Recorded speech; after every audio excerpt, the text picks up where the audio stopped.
Hey, what's up, guys? Welcome to Smart Rideshare. It is a slow, rainy day here in Minnesota. It's Saturday at noon, and I just thought might as well make a video. Just keep you guys updated how everything's going, and just give you a quick walkthrough of like what I do when I start out my day. A lot of people ask me like, what time do you wake up? Should you do night shift or morning shift? I personally wake up at 4 a.m. and I end at like 2 to 4 p.m. Sometimes 5, depending on if I have private clients that day off the app. So just let me quick walk you through. Again, if you're new to this channel, please feel free to subscribe or like, comment, etc. Things you want to see in the future. I do see the comments, and I do make new videos based on those comments sometimes. Sometimes I just can't get to all of it because obviously rates have been going down everywhere. It's been oversaturated. Sometimes you got to work more just to get what you were getting before, which is the unfortunate truth recently, and especially with autonomous cars, you know. All right, so let's get started. All right, let's get started. All right, I get in my car. All right. Oh, let me turn on this wide angle here. One really nice thing about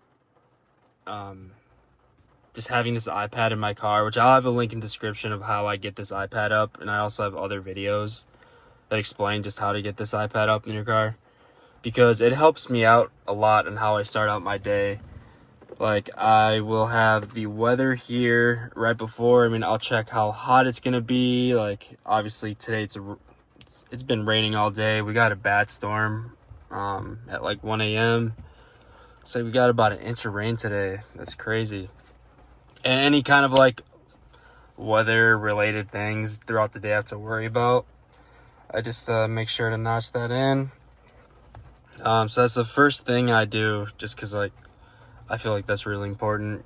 If it's gonna rain really hard for like 3 hours, you'll know, okay, that's a great time to work.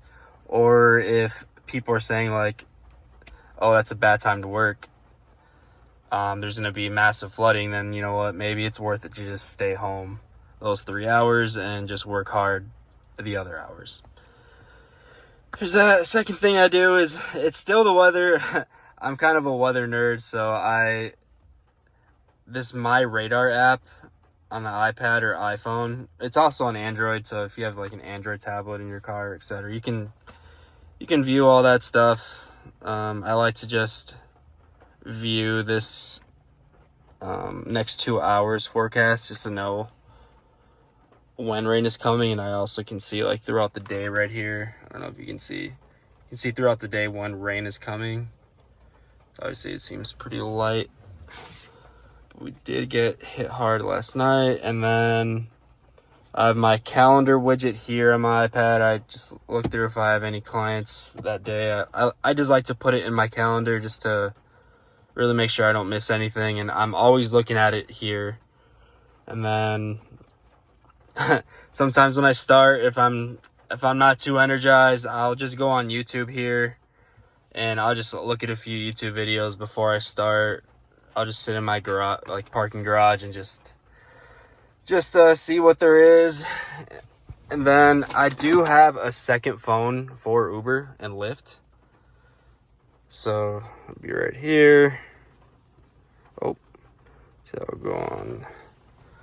And this is one of my favorite, I forgot what this is called, a phone holder, whatever. It's all it is it's just this magnet, this MagSafe thing. Just, you don't need anything, just put it on. And then I put my charger through here and charge it. That's my second phone.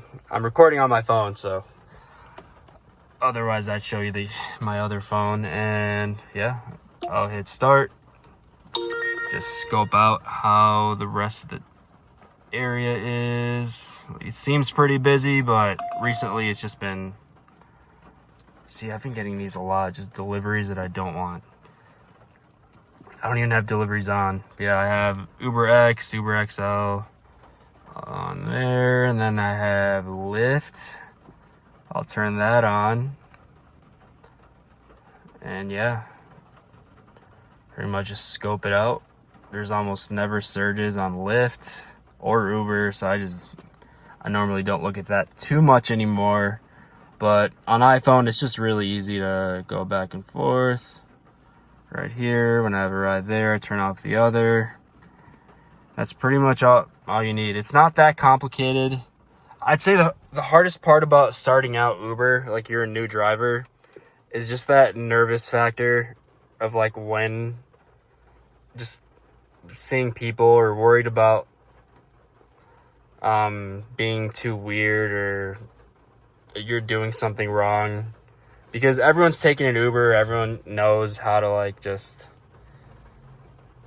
use the app, but you're a new driver. You don't you don't really think about it until it's your first ride and you're an Uber Lyft driver and you just don't know what to do. Just take your first ride. I don't want to flip the camera, so I guess I'll be right there. Yeah, just take your first ride. You'll do fine. If you mess up the first time, Uber will give you a small break. So don't worry about it. But if you get a bunch of bad ratings, maybe just look at a few YouTube videos on what not to do.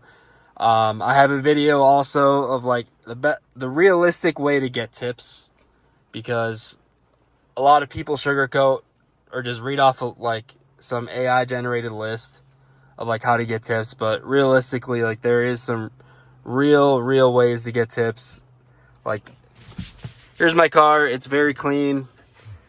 Or hopefully, besides these, I just ate, whatever, I'll clean that up. But this is a 2018 car, and everything is very clean.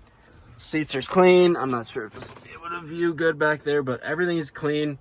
There's no tablets or anything. I personally hate that octopus tablet or any kind of... Oh, look at that, I got a ride, and it's an XL, so let's just not do that. Let's actually turn that off for now. Off and off. All right. But yeah, I personally do not like the octopus tablets. I do have a third row back there, but I currently have it down because here in Minnesota, like it makes no sense to do XL when UberX pays the same thing. So that kind of works against you when you're doing XL. So it's not even worth doing. Maybe to some people, but to me personally, it doesn't work. But yeah, everything's clean. Just make sure everything's clean, plain. That's how I get my my most tips. Make sure this seat is all the way up front, so people have a lot of space in the back. Like it doesn't seem like a lot of leg room here, but there is a ton of room. A lot of people have this all the way forward as well, so it's like this and like that.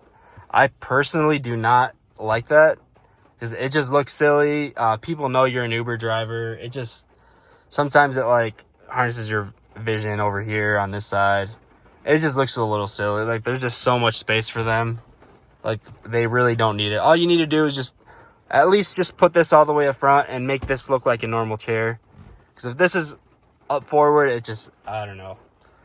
A lot of people told me it looks silly. I personally think it looks silly. So just avoid that. I have nothing in my, you know what, I might as well show you my trunk. There's nothing back. Oh, it's raining, of course. All right.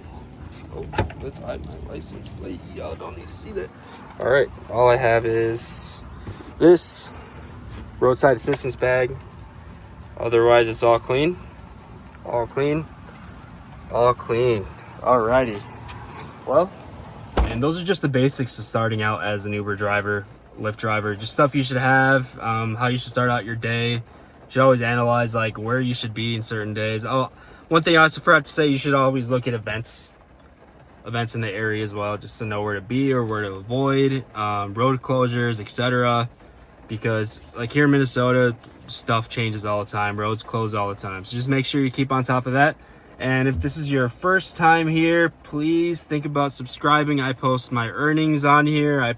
I'm very transparent about the entire Uber/Lyft driver process. So yeah, please subscribe, like, comment, and let me know what you'd like to see next. Bye guys.